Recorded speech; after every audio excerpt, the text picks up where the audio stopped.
Well, librarians across Arkansas can breathe a sigh of relief today.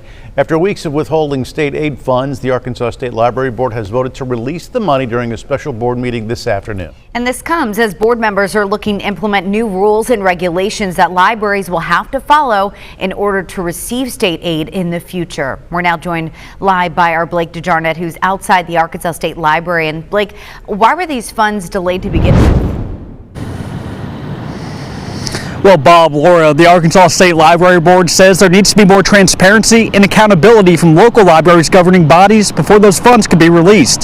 They want to ensure that state funds are being used as intended and that libraries are working for the benefit of their communities.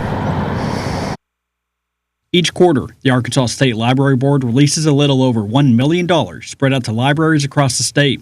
But the checks weren't shipped out for Q3 of their fiscal year. You know, I tell you, we just didn't have some rules in place. It's something that's been in the making for several months, and we just needed some rules, but some accountability to have those things in place. So we unfortunately had to postpone that state aid there for a couple of weeks. Some libraries in the state can get by without the state assistance, but others, like the Mid-Arkansas Regional Library System, greatly depend on it. That means ebooks for us, that means bookmobile, that means summer reading program, that means free giveaway books for kids, that means our catalog that we check in and check out books. All of those modern library things that we need to have are paid from state aid. It can even mean the difference between staying open and shutting down for good, such is the case for Cleveland and Dallas County's libraries. Because their budgets, just with a small population, the millage they bring in, there's just not money there to absorb those cuts that they were going to have to face without state aid. Before voting to release the funds, the board laid out the framework of what they're going to need from libraries in the future before sending out state aid. Things like their annual budget, quarterly meeting minutes,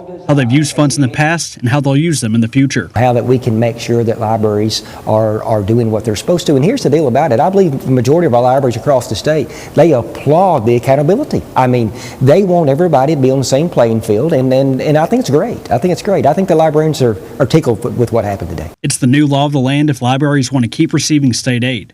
But Graham says they've been keeping documentation of what's soon going to be required, and she's just happy to have funds flowing again. Everything we're already doing, so we're glad to see some movement and very, very glad that state aid was released today.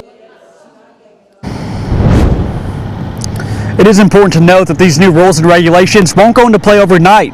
The Department of Education is writing out the exact verbiage of these rules before passing it off to Governor Sanders' desk for final approval. However, Chairman Goff says he does expect these new regulations to go into effect by July 1st. Reporting live from Little Rock, I'm Blake DeJarnett with KARK 4 News. Back to you all. All right, Blake, thank you very much.